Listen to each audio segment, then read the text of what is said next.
মাটনের সাইজগুলো যথেষ্ট ভালো এবং সুন্দর। তো এখন একটু বড় হচ্ছে বাদামের শরবতটা ট্রাই করে দেখব। তো তাদের ফিরনি আছে।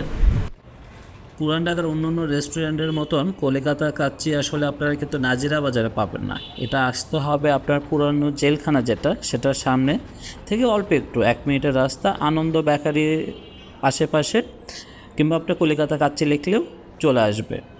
তো এখানে আসতে খুব একটা বেগ পাইতে হবে না। হ্যাঁ, পুরান ঢাকার জ্যাম তো সেটা তো হবেই, তবে হ্যাঁ ফ্রাইডেতে সব কিছু অফ থাকে অ্যান্ড ঠিক লাঞ্চের সময় একটু আপনি ইজিলি আসতে পারবেন।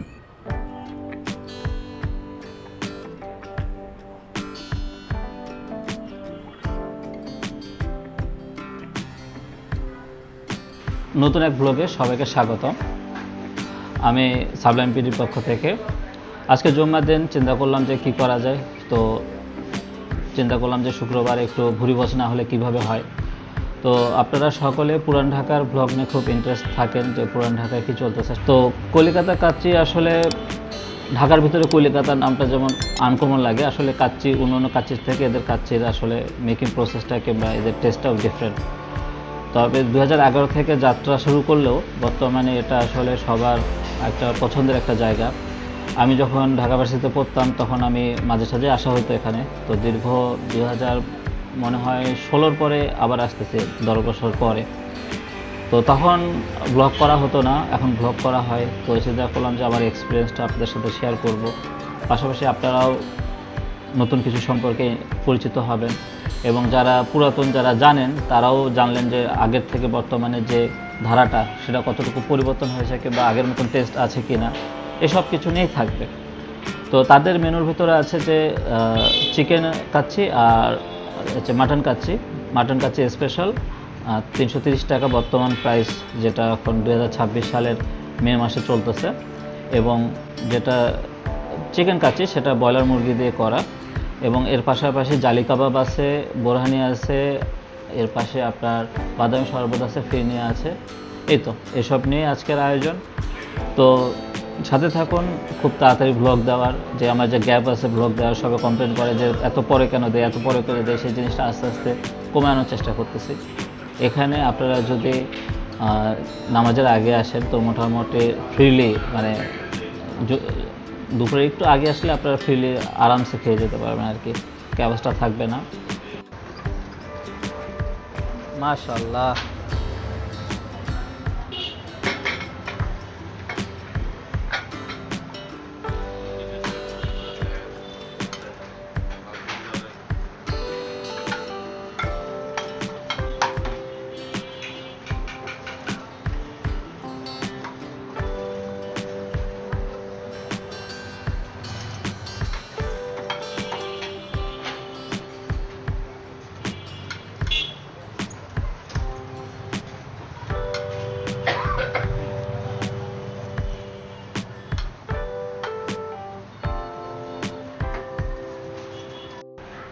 তো বলতে বলতে এই যে আমাদের কাচ্চি চলে আসছে।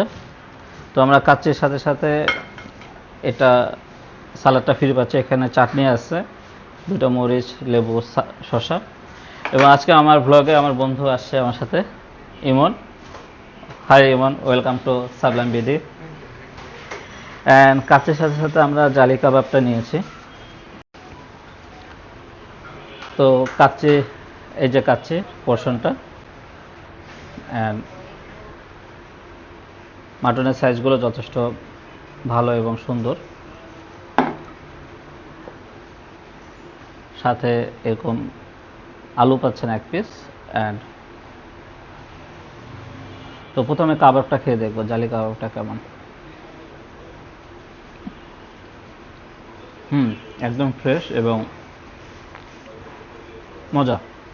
সাধারণত জালি কাবাব যেমন মজার জালি কাবাবগুলো হয়, জালি কাবাব আমি কখনো ভালো পাই, মানে খারাপ পাই না, সবসময় ভালোই পাই।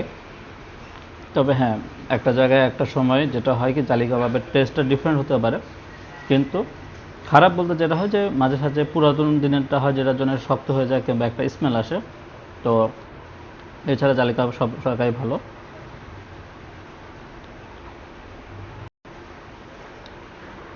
তো এখন সেই মান যখন আসলে খাবারটা আমি আগে নিয়েছি, তো খাবো এবং আপনাদের সাথে একটু শেয়ার করবো যে অভিজ্ঞতাটা কেমন। এখানে কাচ্চির বিষয়টা দেখা হলো যে মাংসটা কতটুকু সিদ্ধ হয়েছে। তো মাংস জাস্ট হাতের প্রেসারে চলে আসছে, যেহেতু মাটন কাচ্চি তো সাধারণত নরমই হয়।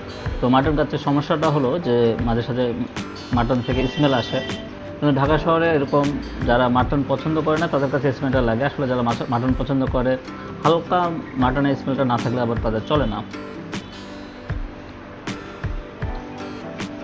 সারপ্রাইজিংলি এখানে মশলার কারণে মাটনের কোনো রকম যে ব্যাড স্মেল এরকম কোনো কিছু খারাপ কোনো কিছু নেই, তো সবই ভালো।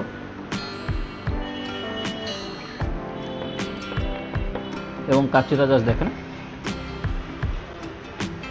এবং অবশ্যই আপনারা কমেন্ট করে জানাবেন যে আপনাদের অভিজ্ঞতাটা কি, এখানে যদি আসেন এসে আমাকে জানাবেন।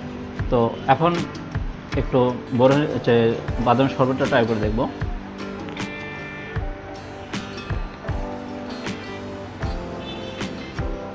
বাদামটা ভালো, যারা মিষ্টি পছন্দ করেন কিংবা এই ধরনের ডেজার্ট পছন্দ করেন তাদের কাছে ভালো লাগবে।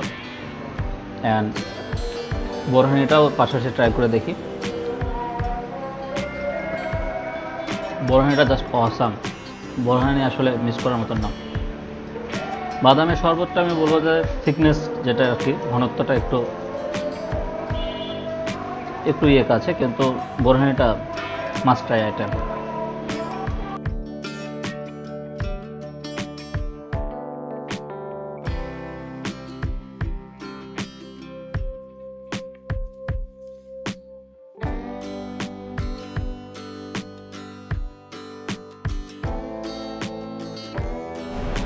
তো খাওয়া দাওয়া শেষ, মানে শোয়ের শেষের দিকে। তো তাদের ফিরনি আছে, যেটা বলেছিলাম আগে, ফিরনিটার দাম বলতেছে 45 টাকা বর্তমানে। তো ফিরনির যেটা আছে এখানে ফিরনি এবং সাথে জাফরান একটু দেওয়া আছে। তো বেসিক্যালি এটা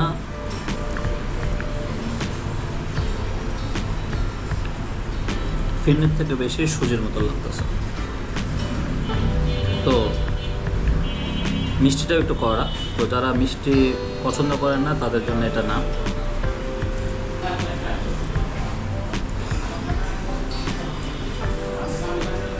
কম্বিনেশনটা আমার কাছে যায় না আসলে। বাদ বাকিটা আপনাদের যা এক্সপিরিয়েন্স, আপনারা আসবেন অবশ্যই কমেন্টে জানাবেন। অ্যান্ড আমার পুরো ভিডিও দেখে কিংবা আমার অন্য ভিডিও দেখে যদি আপনাদের কোনো ফিডব্যাক থাকে সেটাও জানাবেন। তো আগামী ব্লগের জন্যে অগ্রিম দাওয়াত দিয়ে আজকের মতন বিদায় নিলাম। দেখা হবে অন্য একদিন। Tata, bye bye.